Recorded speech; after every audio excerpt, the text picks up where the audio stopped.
It's like hearing from a reference from a job applicant. And it's why we showed you that clip of Secretary Pete Buttigieg at the top. He's someone who saw Vice President Harris in debate prep last time around, and he's worked alongside her during the past 3.5 years. Meanwhile, those who worked alongside Donald Trump during his time in office view their boss very differently. In addition to Scaramucci and Troy, an abundance of high-ranking former Trump officials have come out to tell the country that Trump is unfit to ever serve again.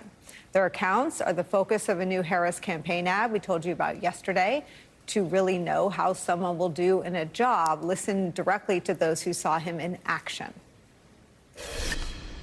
In 2016, Donald Trump said he would choose only the best people to work in his White House. Now those people have a warning for America. Trump is not fit to be president again. Here's his vice president. Anyone who puts himself over the Constitution should never be president of the United States. It should come as no surprise that I will not be endorsing Donald Trump this year. His defense secretary. Do you think Trump can be trusted with the nation's secrets ever again? No. I mean, it's just irresponsible action that places our service members at risk, places our nation's security at risk. His national security advisor. Donald Trump will cause a lot of damage. The only thing he cares about is Donald Trump. And the nation's highest-ranking military officer. We don't take an oath to a king or a queen or to a tyrant or a dictator. And we don't take an oath to a wannabe dictator. Take it from the people who knew him best. Donald Trump is a danger to our troops and our democracy. We can't let him lead our country again. I'm Kamala Harris, and I approve this message. It's where we start the hour with some of our favorite experts and friends, all in Philadelphia ahead of tonight's debate. Former Trump White House communications director and host of the Open Book podcast, Anthony Scaramucci, is here with us. He's one of the former Trump officials at the debate tonight as a surrogate for the Harris campaign.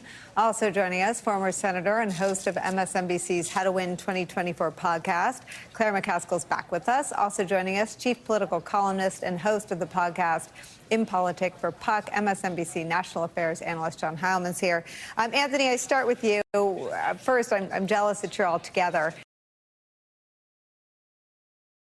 And we're all back here. But your argument about Trump is one you've been making for years now. And some of the folks who you've suggested saw what you saw and would be willing to warn the country have come out. Do you expect a floodgate opening of additional warnings between now and Election Day?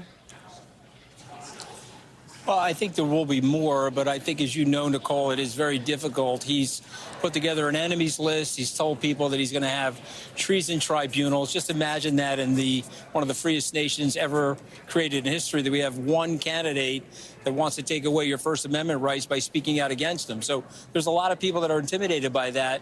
But I think the good news is we've got enough people now that are really sending a warning message to the American people.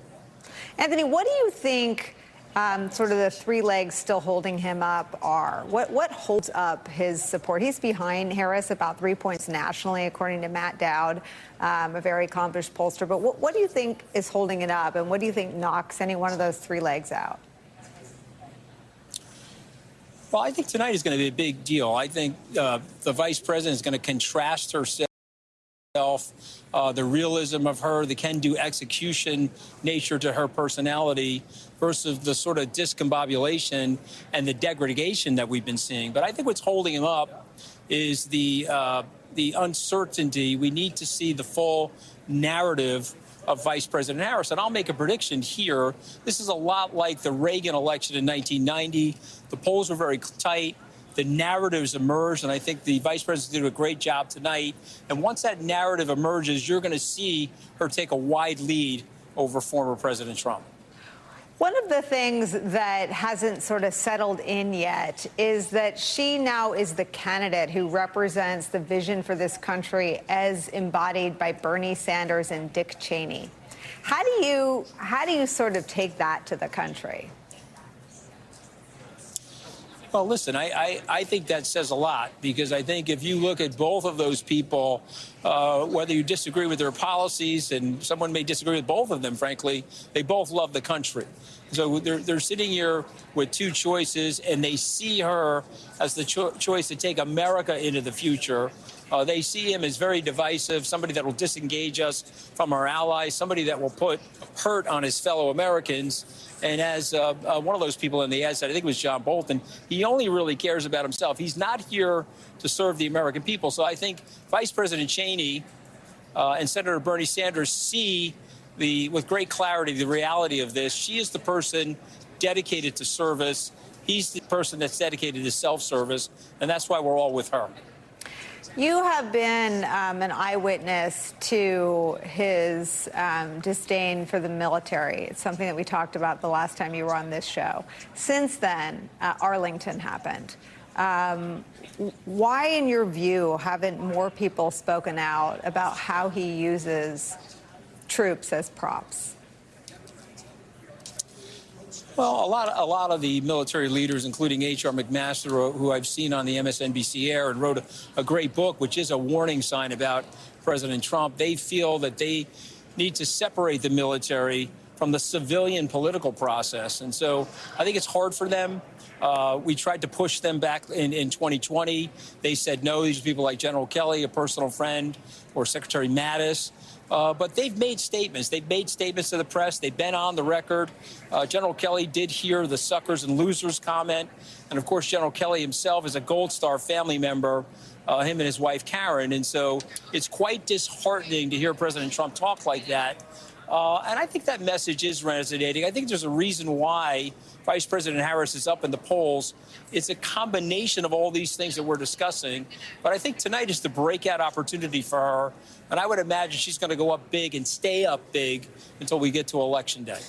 She's also had a lot of endorsements since the last time I had a chance to talk to you from business leaders. Just talk about the strength of her support in those circles, which you know well.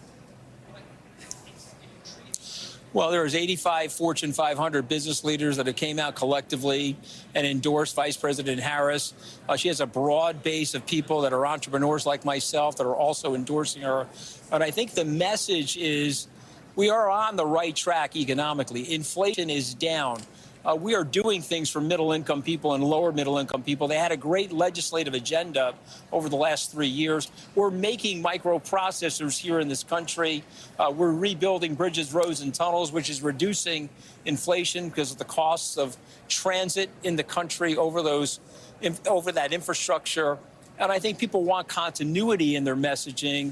And they know that she's pro-growth. And I'll just point out Goldman Sachs, my former employee where I spent 7 years there coming out of law school, they compared and contrasted these economic plans, and they were resoundingly and objectively, nonpartisan, objectively in favor of her plan. More jobs, better growth, higher income for middle-class families. What do you think your being there tonight does to Donald Trump?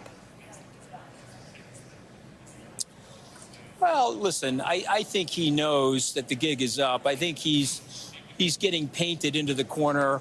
I think he knows there's an impending sentencing in the state of New York. I think he knows he's down. He's behind in the polls. That's why he's lurching for greater publicity, saying more outlandish things. I mean, Nicolle, the next time I talk to you, I may be in jail, right? Because if he wins, I'm a Vice President Harris donor. And he said last week he's going to jail people that donated to her campaign. So this is all this crazy, illogical attention-seeking by him because he knows that he's up against it. He has very good political instincts, and he knows she's building an Obama-like coalition to victory. And Senator McCaskill and I were talking about registrations being up in swing states of the types of people that are going to vote for her, particularly young voters. Last question for you. I know you have. I know your time is in high demand.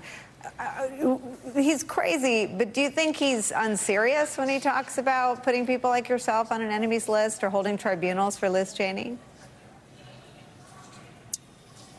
I think he's serious. I mean, the question will be, will people inside the administration try to stop him? I would say that the normal players that entered with him in 2017 are no longer in the personnel category for him. He's looking for ultra loyalists, ultra right-wing people. He disavows Project 2025, but he put 85 people into that project. Right there in the project, they're talking about taking the FBI out of the Justice Department and, of course, having it report directly to him. So, you have to take him seriously. If you read through the stuff, either there or in Agenda 47, which is on his website, you have to take him seriously. You have to say there's something wrong with him. He is the least American. He is the most un-American presidential candidate in modern times. It's almost as if Huey Long and Charles Lindbergh had a baby and created him. And we have to defeat him. And so we're going to be out there explaining that to the American public over the next 2 months. Anthony Scaramucci, thank you for starting us off this hour. I know that's Claire sitting right to your right. Claire, I'm coming to you to pick up on this message. Trump is the most un-American candidate for president. It's a pretty simple message.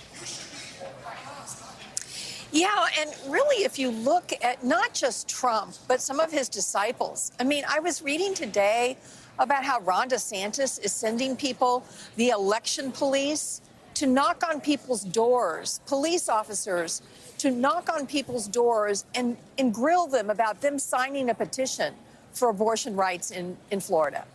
What is that? That doesn't happen in America. We don't do that. We don't go after, and they had reams of personal information about this man when they knocked on his door. And of course, it freaked him out. That's the kind of stuff we're talking about. And I've said on this show before, and I'll keep saying it, just look at what's going on in Venezuela.